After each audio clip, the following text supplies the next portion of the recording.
ఇప్పుడు మీరు చూస్తుంది 4500 సంవత్సరాల అతి పురాతన శివాలయం. కానీ ఈ ఆలయం సందర్శించాలంటే వెంటనే వెళ్ళండి. తర్వాత రోజులలో ఈ ఆలయం కనిపించకపోవచ్చు. ఎందుకనుకున్నారా?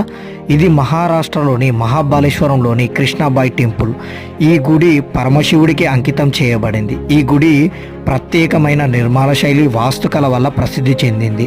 ఇక ఈ గుడి మధ్యలో చెక్కిన గోముఖి నోటిలో నుంచి వచ్చే కృష్ణానది నీటి ద్వారా భక్తులను ఎంతగానో ఆకర్షిస్తుంది. ఆ నీటి ద్వారా ఎదురుగా ఉన్న నీటి కుంటలో వస్తుంది.